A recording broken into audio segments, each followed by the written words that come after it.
Chapter 45. By the time he reached the assassin hideout on Tiber Island, church bells had begun to ring out all over Rome. They were sounding the Pope's death knell. He found his friends waiting for him. "Rodrigo is dead," he announced. "We guessed as much from the bells," said Machiavelli. "Magnificent work." "It was not by my hand, but Cesare's." It took a moment for this to sink in. Then Machiavelli spoke again. "And what of Cesare?" "He lives, though the Pope tried to poison him before he died." "The serpent is biting its own tail," said La Volpe. "Then the day is saved," cried Claudia. "No," said Machiavelli. "If he's freed himself of the restraint of his father, Cesare may yet regain the ground he has lost. We must not allow him to assemble his remaining supporters. The coming weeks will be critical." "With your aid I will hunt him down," said Ezio firmly. "Niccolo is right. We must act fast," La Volpe put in. "Do you hear those trumpets? They're a summons to the Borgia forces to gather." "Do you know where?" asked Bartolomeo.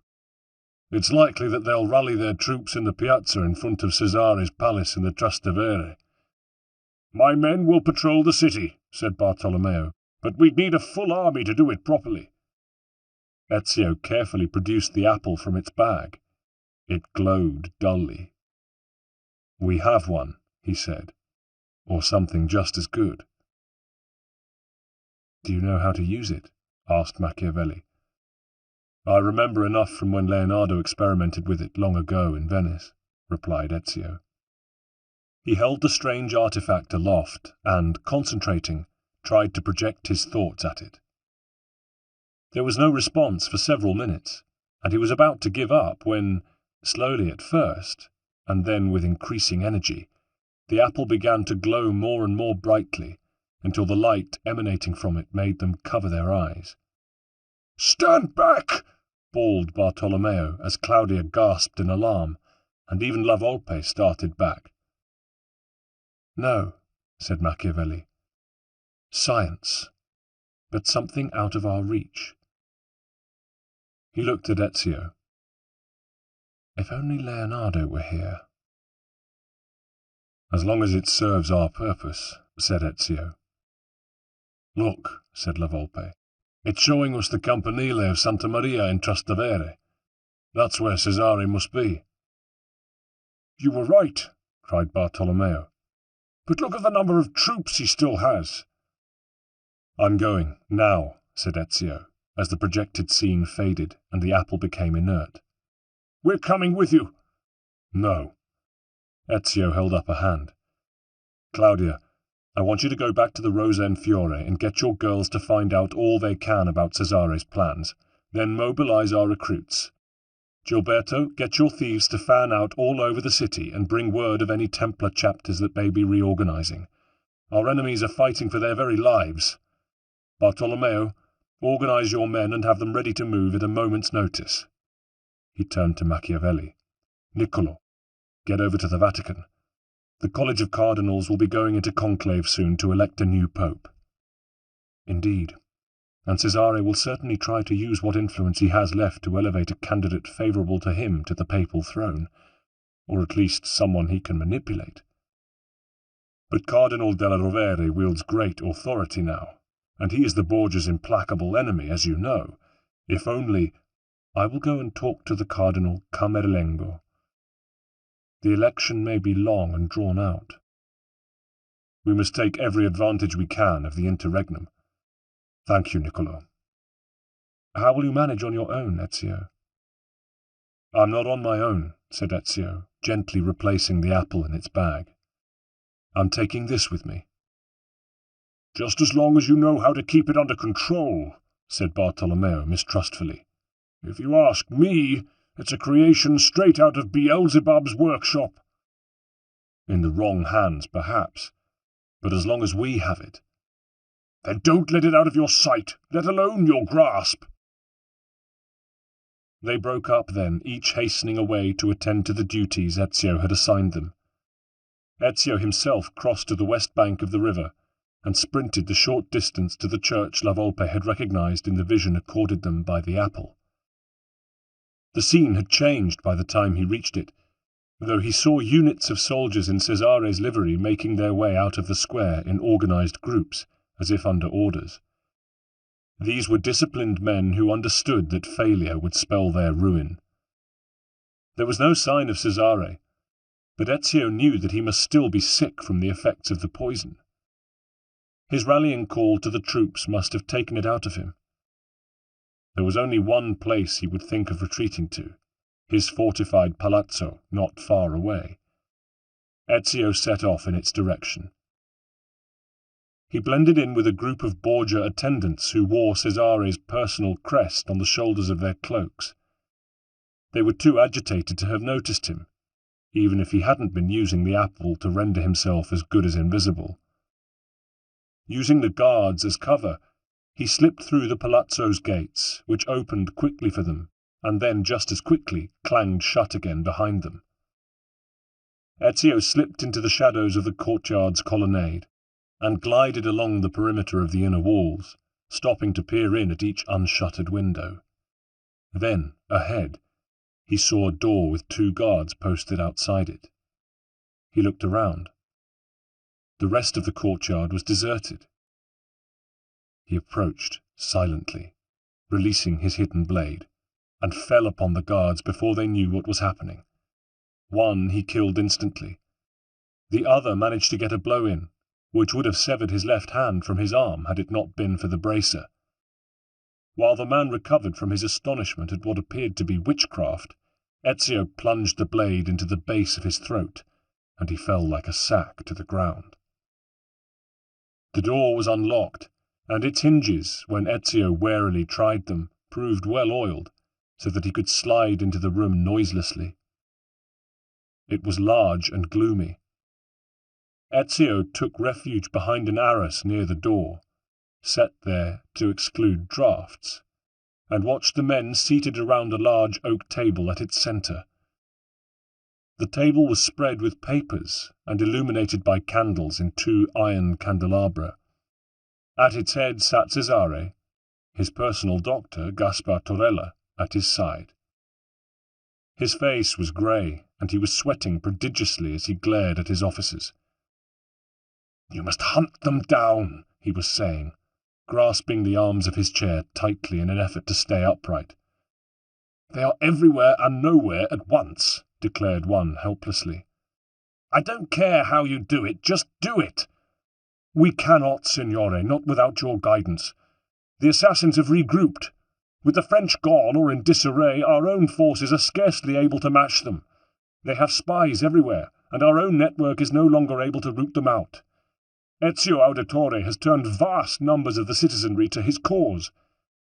I am ill, idioti. I depend on your initiative." Cesare sighed, falling back in his chair. "I was damn nearly killed, but I still have teeth. Sir, just hold him at bay if that's the best you can do." Cesare paused to catch his breath, and Dr. Torella mopped his brow with a lint cloth soaked in vinegar, or some other strong-smelling astringent, muttering soothingly to his patient as he did so. "Soon," Cesare continued, "soon Micheletto will reach Rome with my own forces from Romagna and the north, and then you will see how quickly the assassins will crumble into dust." Ezio stepped forth and revealed the apple. "You delude yourself, Cesare," he said in a voice of true authority. Cesare started from his chair, fear in his eyes. "You? How many lives do you have, Ezio? But this time you will surely die. Call the guard, now!" he bellowed at his officers as he allowed his doctor to hurry him from the room to safety through an inner door. Lightning fast, one of the officers made for the door to raise the alarm, while the others drew pistols and levelled them at Ezio, who just as swiftly withdrew the apple from its bag and held it aloft, concentrating hard and pulling the hood of his tunic down low to shield his eyes. The apple began to pulsate and glow, and the glow turned to an incandescence that gave out no heat, but which was as bright as the sun. The room turned white. "What sorcery is this?" shouted one of the officers, firing wildly. By chance his shot hit the apple, but it had no more effect on it than a handful of dust. "Truly this man has God himself on his side," another bawled, vainly trying to shield his eyes, and staggering blindly in what he thought was the direction of the door. As the light increased, the officers blundered up against the table, covering their eyes with their hands. "What's happening? How is this possible? Do not smite me, Lord! I cannot see!" His lips pressed together in concentration. Ezio continued to project his will through the apple, but even he dared not look up from under the protecting peak of his cowl. He had to judge the moment to cease. When he did so, a wave of exhaustion hit him as the apple, invisible within its own light, suddenly went dead. There was no sound in the room. Cautiously, Ezio lifted his hood and saw that the room was almost as it was before. The candles on the table cast a pool of light at the centre of the gloom, burning on almost reassuringly, as if nothing had happened. Their flames were steady, as there was no hint of a breeze. The tapestry on the arras was bleached of all its colour, and all the officers lay dead around the table, save the one who had first been making for the door. He was slumped against it, his hand still on the latch. Ezio went over to him, and had to move him aside in order to leave. As he rolled the man over, he inadvertently looked into his eyes. He wished he hadn't. It was a sight he would never forget. "Requiescat in pace," said Ezio, acknowledging the chill realization that the apple did indeed have powers which, if unleashed without check, could control the minds of men and open up undreamed-of possibilities and worlds. It could wreak destruction so terrible as to be beyond the power of imagination itself. Chapter 46. The conclave was undecided. Despite the efforts of Cardinal della Rovere to outwit him, Cesare clearly still had enough clout to hold him in check. Fear, or self-interest, kept the cardinals wavering. Machiavelli guessed what they were trying to do. They would find a candidate to elect who might not last long, but who would be acceptable to all parties. An interim pope. If you like, a caretaker until the balance of power resolved itself. Bearing this in mind, Ezio was pleased when, after weeks of deadlock, Claudia brought news to Tiber Island. The Cardinal of Rouen, a Frenchman, Georges d'Amboise, has revealed under duress that Cesare has planned a meeting with Templar loyalists in the countryside outside Rome. The Cardinal himself attends. When is it? Tonight. Where? The location is to be kept secret until the last minute. Then I will go to the Cardinal's residence and follow him when he leaves. They have elected a new pope, said Machiavelli, coming in hurriedly. Your pet French cardinal, Claudia, will take the news to Cesare tonight. In fact, a small delegation of them, still friendly to the Borgia, is going with him. Who is the new pope? Asked Ezio. Machiavelli smiled. It is as I thought, he said. Cardinal Piccolomini. He's not an old man, he's 64, but he's in poor health. He's chosen to be known as Pius III. Whom does he support? We don't know yet, but all the foreign ambassadors put pressure on Cesare to leave Rome during the election. Della Rovere is furious, but he knows how to wait. Ezio spent the rest of the day in consultation with Bartolomeo, and between them they put together a combined force of recruits and condottieri strong enough for any battle that might ensue with Cesare. "It's just as well you didn't kill Cesare back at his palazzo," said Bartolomeo. "This way he'll draw all his supporters to him, and we can smash the lot of them." He looked at Ezio. "I've got to hand it to you, my friend. You might almost have planned it this way." Ezio smiled, and returned to his lodgings, where he strapped on the pistol and put the double blade into the wallet on his belt. With a small group of hand-picked men, Ezio made up the advance guard, leaving the rest to follow some way behind. When the Cardinal of Rouen rode out in the late afternoon with his fellows and their entourage, Ezio and his horsemen followed at a safe distance. They did not have a long ride before the Cardinal stopped at a large country estate, whose mansion was set behind fortified walls near the shores of Lake Bracciano. Ezio scaled the walls of the mansion alone, and shadowed the delegation of cardinals as it made its way to the great hall, blending in with the Borgia's 100 or so leading officers. There were many other people present, from other lands, whom Ezio did not recognize, but knew must be members of the Templar Order. Cesare, fully recovered now, stood on a raised dais in the centre of the crowded hall. Torches flickered in their sconces on the stone walls, making shadows leap, and giving the Congress more of an air of a witches' coven than a gathering of military forces. Outside, Borgia soldiers were gathering in numbers that surprised Ezio, who had not forgotten Cesare's remark about Micheletto bringing his remaining troops out of the provinces to back him up.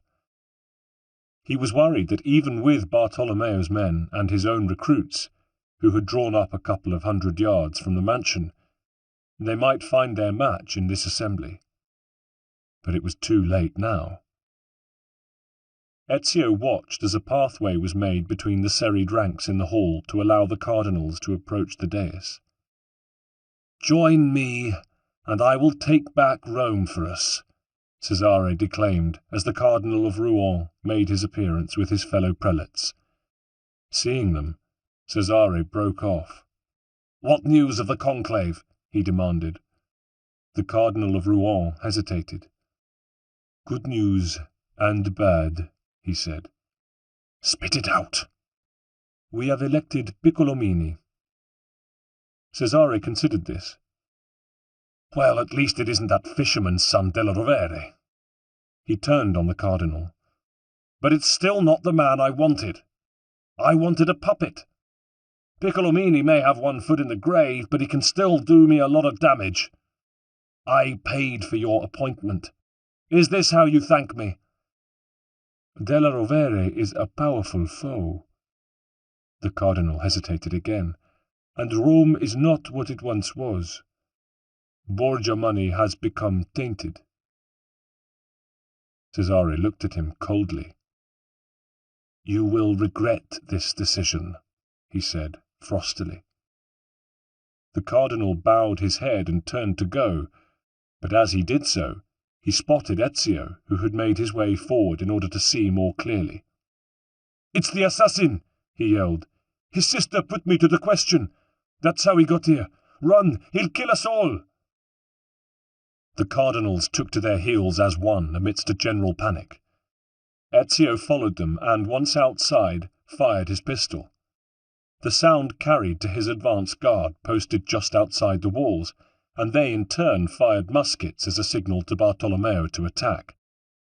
They arrived just as the gates in the walls were opened to allow the fleeing cardinals to depart. The defenders had no time to close the gates before being overpowered by the advance guard, who managed to hold the gate until Bartolomeo, whirling Bianca above his head and roaring his war cry, came up with the main assassin force.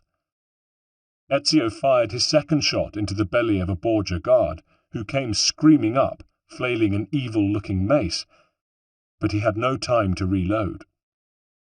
In any case, for close fighting, the double blade was the perfect weapon. Finding an alcove in the wall, he took shelter in it, and with practised hand exchanged the pistol for the blade. Then he rushed back into the hall, looking for Cesare. The battle in the mansion and the area within its encircling walls was short and bloody. The Borgia and Templar troops were unprepared for an attack of this magnitude, and they were trapped within the walls. They fought hard, and many a condottiero and assassin recruit lay dead by the time it was over. The assassins had the advantage of being already mounted, though, and few of the Borgia faction got to their horses before they were cut down.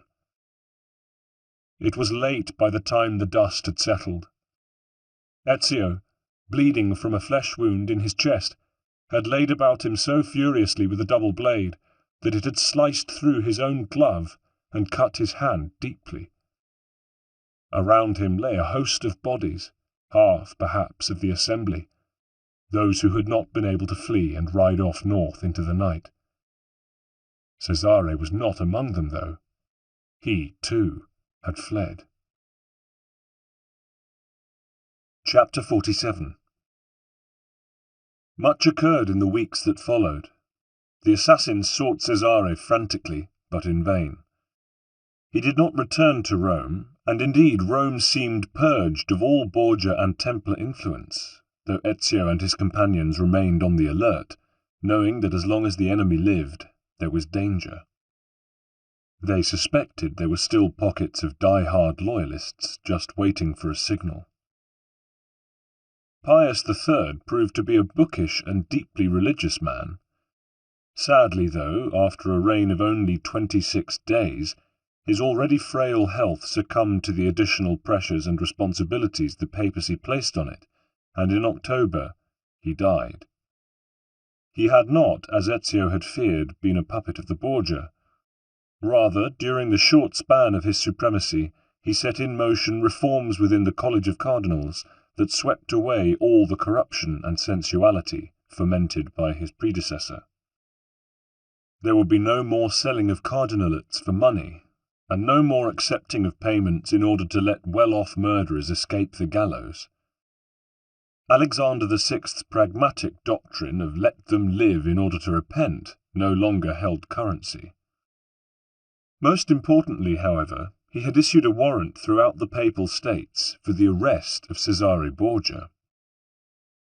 His successor was elected immediately and by an overwhelming majority. Only 3 cardinals opposed him, one of them being Georges d'Amboise, the Cardinal of Rouen, who vainly hoped to gain the triple tiara for the French. Following the check in his career caused by the election of Pius III, Giuliano della Rovere, Cardinal of San Pietro in Vincoli, had wasted no time in consolidating his supporters and assuring himself of the papacy at the next opportunity, which he knew would come soon. Julius II, as he styled himself, was a tough man of 60, still vigorous mentally and physically. He was a man of great energy, as Ezio would soon learn, a political intriguer and a warrior, and proud of his humble origins as the descendant of fishermen, for had not St. Peter himself been a fisherman? The Borgia threat still cast its shadow, though. "If only Cesare would show himself," growled Bartolomeo, as he and Ezio sat in conference in the map room of his barracks. "He will, but only when he's ready. My spies tell me he plans to gather his best men to attack Rome through one of its principal gates." Ezio considered this. If Cesare is coming from the north, as seems almost certain, he'll try to get in by the gate near the Castra Pretoria. He might even try to retake the Castra itself, as it's in a strong strategic position. "You're probably right." Ezio stood. "Gather the assassins. We'll face Cesare together." "And if we cannot?" "That's fine talk from you, Barto. If we can't, I will face him alone."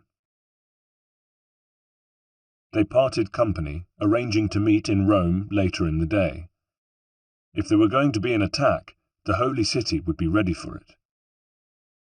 Ezio's hunch proved right. He'd told Bartolomeo to summon the others to a church piazza near the Castro, and when they arrived they made their way to the northern gate. It was already heavily defended, as Julius II had shown himself perfectly happy to accept Ezio's advice. The sight that met their eyes, a couple of 100 yards distant, was a sobering one. There was Cesare on a pale horse, surrounded by a group of officers wearing the uniform of his own private army, and behind him was at least a battalion of his own troops. Even at that distance, Ezio's keen ears could pick out Cesare's bombast. The odd thing was, why did people still fall for it? "All of Italy shall be united, and you will rule at my side," Cesare was proclaiming. He turned and spotted Ezio and his fellow assassins ranged along the ramparts of the gate. Then he rode alone a little closer, though not close enough to be within crossbow or musket range. "Come to watch my triumph," he shouted up at them. "Don't worry, this isn't all my strength. Soon Micheletto will arrive with my armies, but you will all be dead by then. I have enough men to deal with you." Ezio looked at him, then turned to look down at the mass of papal troops, assassin recruits, and condottieri ranged beneath him inside the gate. He raised a hand, and the gatekeepers drew back the wooden staves that kept the gates shut. They stood ready to open them at his next signal. Ezio kept his hand raised. "My men will never fail me," cried Cesare. "They know what awaits them if they do. Soon you will pass from this earth, and my dominions will return to me." Ezio wondered if the new disease had affected the balance of his mind. He let his hand drop, and below him the gates swung open, and the Roman forces streamed out, cavalry first, infantry running behind. Cesare yanked at his reins desperately, forcing the bit hard into his horse's mouth as he wheeled the steed round. The violence of his manoeuvre made his mount stumble, though, and he was quickly overtaken. As for his battalion, it broke and ran at the sight of the oncoming Roman brigades. "Well, well," thought Ezio, "my question is answered. These men were prepared to fight for money, but not from loyalty. You can't buy loyalty." "Kill the assassins!" yelled Cesare frantically. "Uphold the honour of the Borgia!" It was all in vain, though. He was surrounded. "Throw down your arms, Cesare," Ezio called to him. "Never!" "This is not your city any more. You are no longer Captain General. The Orsini and the Colonna families are on the side of the new pope, and when some of them paid lip service to you, that was all it was. Lip service. They were just waiting for the chance to reclaim the cities and estates you stole from them." A small deputation rode out through the gates now. 6 knights in black armour, one of them bearing Julius II's crest, a sturdy oak tree, on a pennant. At their head, on a dapple-grey palfrey, the very opposite of a war-horse, rode an elegantly dressed man whom Ezio instantly recognized as Fabio Orsini. He led his men straight up to the still proud Cesare. Silence fell. "Cesare Borgia, called Valentino, sometime Cardinal of Valencia and Duke of Valence," Orsini proclaimed. Ezio could see the triumphant twinkle in his eye. "By order of His Holiness Pope Julian II, I arrest you for the crimes of murder, betrayal, and incest." The 6 knights fell in next to Cesare, 2 on each side, one before and one behind. The reins of his horse were taken from him, and he was tied to the saddle. "No, no, no, no!" bawled Cesare. "This is not how it ends." One of the knights flicked at Cesare's horse's rump, and it started forward at a trot. "This is not how it ends," Cesare yelled defiantly. "Chains will not hold me." His voice rose to a scream. "I will not die by the hand of man." Everybody heard him, but nobody was listening. "Come on, you," said Orsini crisply. Chapter 48. "I wondered what had happened to you," Ezio said. Then I saw the chalk drawing of a pointing hand, and I knew you were signalling me, which is why I sent you a message. And now here you are. I thought you might have slipped away to France." "Not me, not yet," said Leonardo, brushing some dust off a chair at the assassin's Tiber Island hideaway before sitting down. Sunlight streamed in through the high windows. "I'm glad of it. Even gladder that you didn't get caught in the dragnet the new pope has organized to capture any remaining Borgia supporters." "Well, you can't keep a good man down," replied Leonardo. He was as finely dressed as ever, and didn't appear to have been affected by recent events at all. "Pope Julius isn't a fool. He knows who'd be useful to him and who wouldn't, never mind what they've done in the past. As long as they are truly repentant." "As you say," Leonardo answered dryly. "And are you prepared to be useful to me?" "Haven't I always been?" smiled Leonardo. "Is there anything to worry about now that Cesare's under lock and key? It's only a matter of time before they take him out and burn him at the stake. Look at the list of arraignments. It's as long as your arm." "Maybe you're right." "Of course, the world wouldn't be the world without trouble," said Leonardo, going off on another tack. "It's all very well that Cesare's been brought down, but I've lost a valuable patron, and I see they're thinking of bringing that young whippersnapper Michelangelo here from Florence.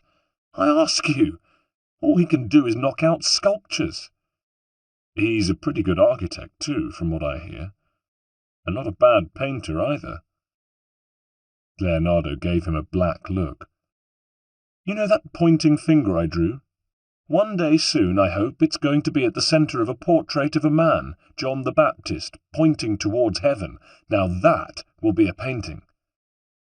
"I didn't say he was as good a painter as you," added Ezio quickly.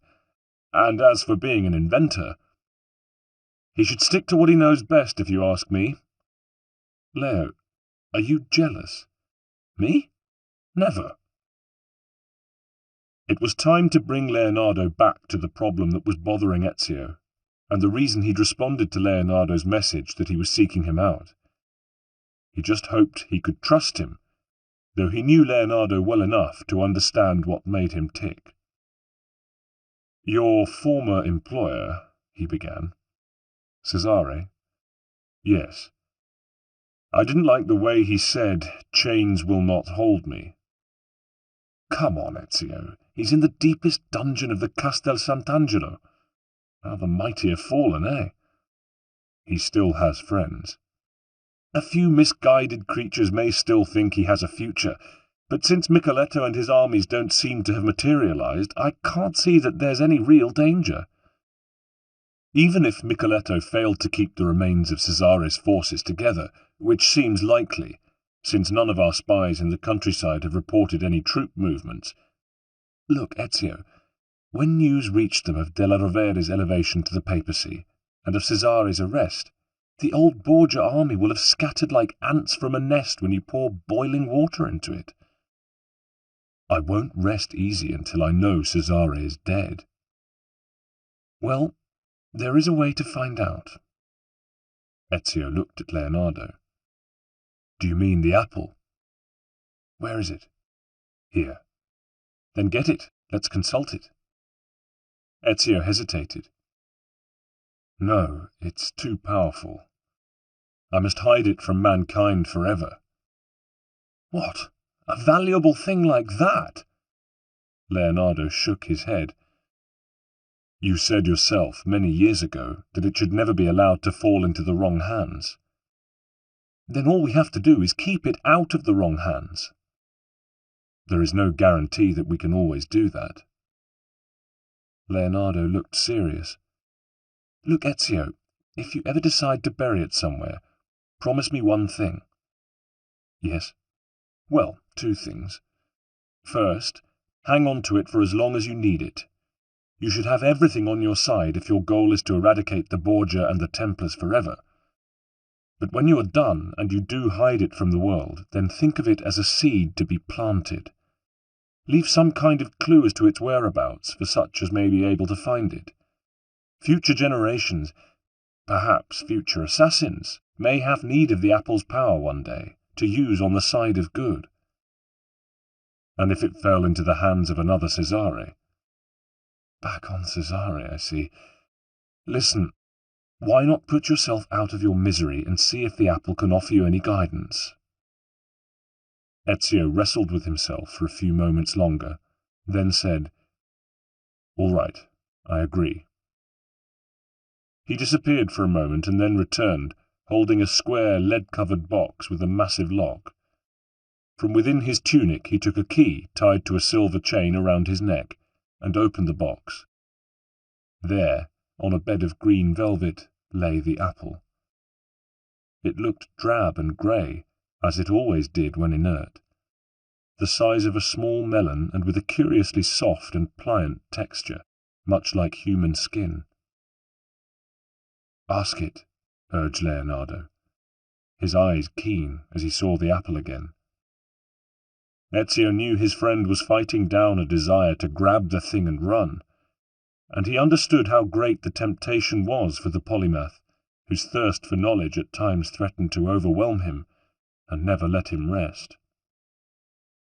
Ezio held the apple up and closed his eyes, concentrating his thoughts as he formulated questions. The apple began to glow almost at once, and then it began to throw images onto the wall. They came thick and fast, and did not last long, but Ezio, and Ezio alone, saw Cesare escape from his prison and Rome. That was all, until the inchoate images on the wall coalesced to show a busy seaport, the water shining and glittering beneath a southern sun, and a fleet in the harbour. The vision dissolved, and then there was a view of a distant castle, or perhaps a fortified hill town, which Ezio somehow knew was far away. From the landscape and heat of the sun, it was certainly not in the Papal States of Italy. The architecture, too, looked foreign, but neither Ezio nor Leonardo could place it. Then Ezio saw Mario's citadel at Monteriggioni, and the picture moved and shifted, taking him to Mario's secret study, the sanctuary, where the codex pages had been assembled. The concealed door to it was closed, and on the outside of it, Ezio could see arcane figures and letters written. Next, it was as if he were an eagle flying over the ruins of the assassin former stronghold. Then, abruptly, the apple went dead, and the only light in the room was once again provided by calm sunlight. He will escape. I have to go. Ezio dropped the apple back into its box, and stood so abruptly he knocked over his chair. What about your friends? The Brotherhood must stand with or without me. That is how I have built it. Taking it from its box again, Ezio placed the apple in its leather bag. Forgive me, Leo, I have no time to waste. He already had his hidden blade and his bracer strapped on, and he packed the pistol and some ammunition in his belt wallet. Stop, you must think. You must plan. My plan is to finish Cesare. I should have done it long ago.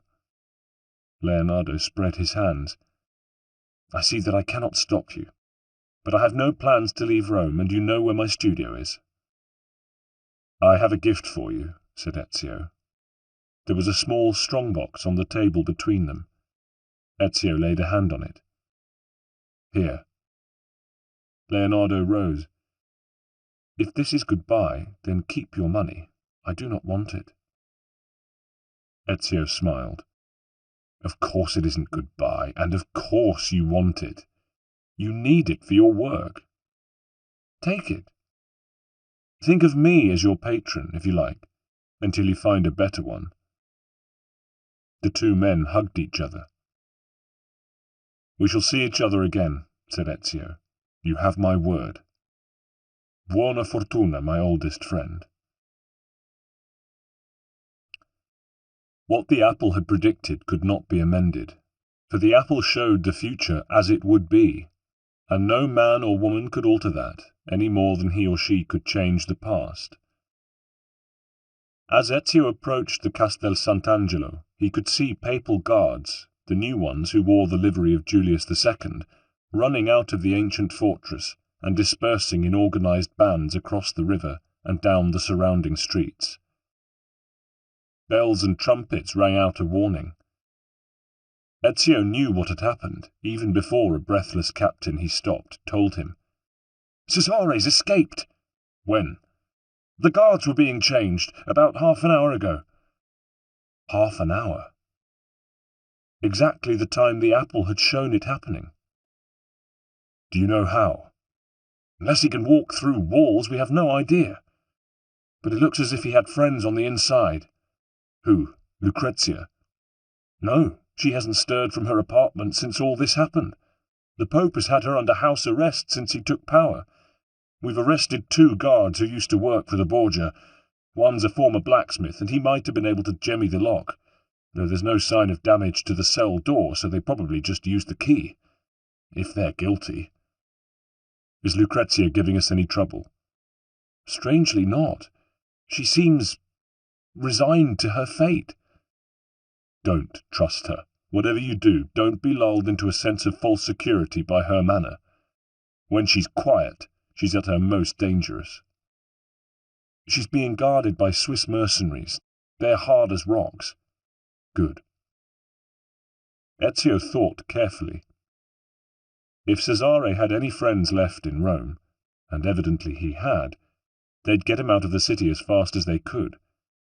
But the gates would already have been sealed, and from what he had seen, Cesare, bereft of the apple and unskilled in assassin techniques, would not be able to escape the dragnets and cordons being set up all over Rome. That left one possibility. The river. The Tiber flowed into Rome from the north and left it to the west, where it flowed into the sea only a few miles away at Ostia. Ezio remembered the slave traders he had killed, and that they had been in Cesare's pay. They would not have been the only ones. They could get him on a boat or a small sea-going ship, disguised as a mariner or concealed under tarpaulin amongst the cargo.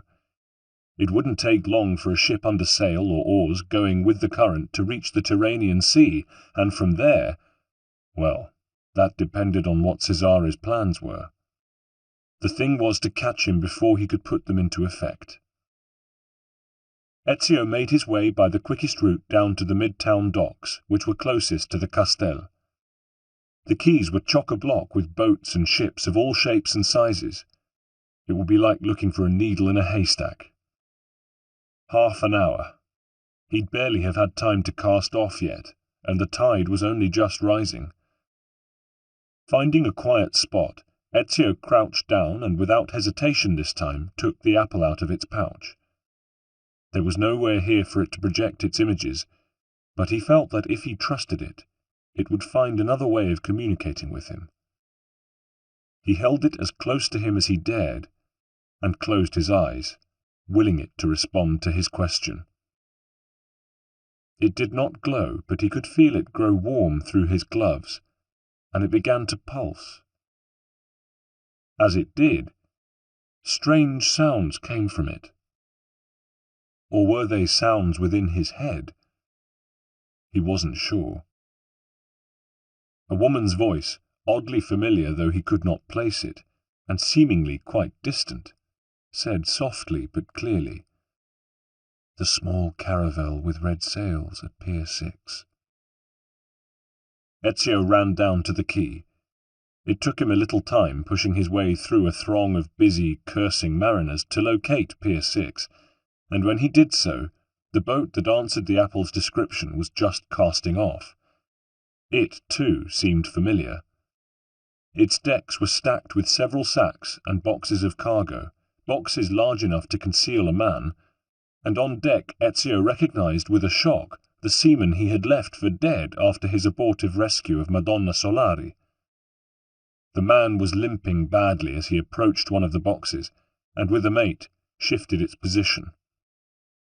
Ezio noticed that the box had holes bored along each side near the top. He ducked behind a rowing boat, which was raised on trestles for repainting, to keep out of sight, as the sailor he had lamed turned to look back towards the quay, scanning it, perhaps to check for pursuers. He watched helplessly for a moment as the caravel pushed out into midstream, raising one of its sails to catch the stiff breeze out there. Even on horseback, he couldn't follow the little ship along the river's bank, since the path was often blocked or interrupted by buildings that came right up to the water. He had to find a boat for himself. He made his way back to the quays and walked hastily along them. The crew of a shallop had just finished unloading, and the boat itself was still rigged. Ezio approached the men. "I need to hire your boat," he said urgently. "We've just put in." "I'll pay handsomely." Ezio delved into his purse and showed them a handful of gold ducats. "We've got to get the cargo seen to first," said one crew member. "Where do you want to go?" asked another. "Downstream," said Ezio, "and I need to go now." "See to the cargo," said a newcomer, approaching. "I'll take the signore. Jacopo, you come with me. It won't take more than the two of us to sail her." Ezio turned to thank the newcomer and recognized with a shock that it was Claudio, the young thief he'd rescued from the Borgia. Claudio smiled at him. "One way of thanking you, Messere, for saving my life. And keep your money, by the way." "What are you doing here?" "I wasn't cut out for thievery," said Claudio. La Volpe saw that. "I've always been a good sailor, so he lent me the money to buy this boat. I'm the master, and I do a good trade between here and Ostia." "We need to hurry. Cesare Borgia's escaped." Claudio turned and barked out an order to his mate. Jacopo sprang aboard and began to prepare the sails. Then he and Ezio embarked, and the rest of the crew cast them off. The shallop, free of cargo, felt light in the water. Once they reached midstream, Claudio put on as much sail as he could, and soon the caravel, which was more heavily laden, ceased to be a speck in the distance. "Is that what we're after?" asked Claudio. "Yes, please God," replied Ezio. "Better get your head down," said Claudio. "We're well known on this stretch, but if they see you, they'll know what's up. I know that craft. It's run by an odd bunch. They don't socialize." "Do you know how many crew there are?"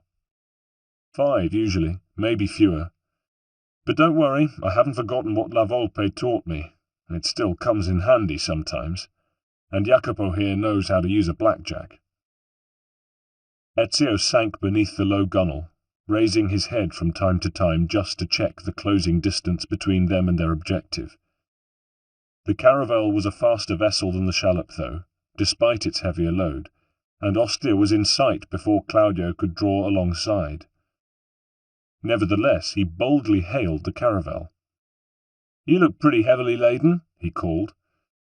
"What you got on board? Gold bullion?" "None of your business," the master of the caravel snarled back from his place near the wheel. "And back off! You're crowding my water." "Sorry, mate," said Claudio, as Jacopo brought the shallop right alongside, bumping the caravel's fenders.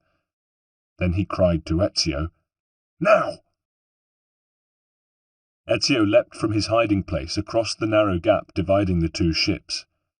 Recognizing him, the lame sailor gave out a strangled roar and lunged at him with a billhook. It caught on Ezio's bracer, and Ezio was able to pull him close enough to finish him with a deep thrust of the hidden blade into his side. While he'd been so engaged, he'd failed to notice another crewman stealing up on him from behind, brandishing a cutlass. He turned in momentary alarm, unable to avoid the descending blade, when a shot rang out, and the man arched his back, letting his cutlass fall to the deck before crashing overboard himself. "Look out!" yelled Jacopo, who was holding the shallop alongside, as the master of the caravel strove to get clear. A third seaman had emerged from below decks, and was using a crowbar to prise open the upright crate with holes along its top sides, while a fourth was crouching at his side, covering him with a wheel-lock pistol. No ordinary sailor would have access to such a gun, thought Ezio, remembering the battle with the slave traders. Claudio leapt from the shallop onto the caravel's deck, and threw himself on the man with the crowbar, while Ezio darted forward and skewered the wrist of the hand holding the gun with his hidden blade. It fired harmlessly into the deck, and the man retreated, whimpering, holding his wrist, trying to stop the blood pulsing out of the antebrachial vein. The master of the boat, seeing his men routed, pulled a pistol himself and fired at Ezio, but the caravel lurched in the current at the crucial moment, and the shot went wide, though not wide enough, as the ball sliced a nick in Ezio's right ear, which bled heavily. Shaking his head, Ezio levelled his gun at the master and shot him through the forehead. "Quick," he said to Claudio. "You take the wheel of this thing and I'll deal with our friend here." Claudio nodded and ran to bring the caravel under control. Feeling the blood from his ear soak his collar, Ezio twisted his opponent's wrist hard to loosen his grip on the crowbar. Then he brought his knee up into the man's groin, seized his collar, and half dragged, half kicked him to the gunwales, where he tossed him overboard. In the silence that followed the fight, furious and confused shouts and imprecations could be heard coming from the crate. "I will kill you for this! I will twist my sword in your gut and give you more pain than you could ever dream possible!" "I hope you're comfortable, Cesare," said Ezio. "But if you're not, don't worry. Once we get to Ostia, we'll arrange something a little more civilized for your return trip." "It's not fair," said Jacopo from the shallop. "I didn't get a chance to use my blackjack." Part 2. Everything is permitted. Nothing is true. Dogma Sicarii 1. Chapter 49. It was late in the spring of the year of our Lord 1504. The Pope tore open the letter a courier had just brought him, scanned it, then banged a meaty fist down on his desk in triumph. The other hand held up the letter, from which heavy seals dangled. "God bless King Ferdinand and Queen Isabella of Aragon and Castile," he cried. "Good news, Your Holiness?" asked Ezio, seated in a chair across from him. Julius II smiled darkly. "Yes. Cesare Borgia has been safely delivered into one of their strongest and most remote rocca." "Where?" "Ah, that's classified information, even to you. I can't take any chances with Cesare." Ezio bit his lip. Had Julius guessed what he'd do if he knew the location? Julius continued reassuringly. "Don't look so downcast, dear Ezio. I can tell you this. It's a massive fortress, lost in the plains of central northeastern Spain, and totally impregnable." Ezio knew that Julius had had his reasons for not having Cesare burned at the stake, in case it made a martyr of him, and he acknowledged that this was the next best thing. But still Cesare's words haunted him. "Chains will never hold me." Ezio felt in his heart that the only thing that would hold Cesare securely was death. But he smiled his congratulations anyway. "They've got him in a cell at the top of the central keep, in a tower 140 feet high," Julius continued. "We don't have anything more to worry about as far as he's concerned." The Pope looked at Ezio keenly. "What I've just told you is also classified information, by the way, so don't go getting any ideas. In any event, at a word from me, they'll switch the location just in case anyone goes looking for him and I get wind of it." Ezio let it go and changed tack. "And Lucrezia? Do we have any news from Ferrara?" "Well, her third marriage seems to be doing her good, though I must admit I was worried at first. The d'Este family are such a bunch of snobs that I thought the old Duke would never accept her as a suitable wife for his son. Marrying a Borgia! Talk about marrying beneath you. To them it would be a bit like you getting hitched to your scullery maid." The Pope laughed heartily. "But she settled down." Not a peep out of her. She's taken to exchanging love letters and even poems with her old friend Pietro Bembo. All above board, of course. Here Julius winked broadly. But she is basically a good and faithful wife to Duke Alfonso. She even goes to church and embroiders tapestries. Of course, there's no question of her coming back to Rome, ever. She'll end her days in Ferrara, and she should be thankful she's got away with her head still on her shoulders. All in all, I think it's safe to say that we've got that flock of Catalan perverts out of our hair for good. Ezio wondered if the Vatican spy ring was as well informed about the Templars as they were about the Borgia. Cesare had been their leader, and continued to be so, even from prison. But about this the Pope kept his counsel. He had to admit that the affairs of Italy had seen worse days than these. They had a strong pope who'd had the sense to retain Agostino Chigi as his banker, and the French were on the back foot. King Louis hadn't left Italy, but he had at least withdrawn to the north, where he seemed content to dig in. In addition, the French king had ceded Naples to King Ferdinand of Aragon. "I hope so, Your Holiness." Julius looked at Ezio keenly. "Listen, Ezio, I'm not a fool, so don't take me for one. Why do you think I brought you in as my counsellor? I know there are still pockets of Borgia loyalists around the countryside, and even a few diehards left in the city, but I have other enemies than the Borgia to worry about these days." "The Borgia could still pose a threat." "I don't think so." "And what are you doing about your other enemies?" "I'm reforming the Papal Guard. Have you seen what good soldiers the Swiss are? Best mercenaries of the lot. And since they won independence from the Holy Roman Empire and Maximilian 5 or 6 years ago, they've been putting themselves out to hire. They're totally loyal and not very emotional. Such a change from our own dear fellow countrymen. And I'm thinking of getting a brigade of them put together as my personal bodyguard. I'll arm them with the usual halberds and stuff, but I'm also issuing them with Leonardo's muskets." He paused. "All I need is a name for them." He looked at Ezio quizzically. "Any ideas?" "How about the Swiss Guard?" suggested Ezio, who was a little tired. The Pope considered this. "Well, it's not startlingly original, Ezio. Frankly, I rather favoured the Julian Guard, but one doesn't like to sound too egotistical." He grinned. "All right, I'll use what you propose. It'll do for the time being, at any rate." They were interrupted by the sound of hammering and other building works coming from above their heads and other parts of the Vatican. "Wretched builders," commented the Pope. "Still, it has to be done." He crossed the room to a bell pull. "I'll get someone to go and shut them up until we've finished. Sometimes I think builders are the greatest destructive force man has yet invented."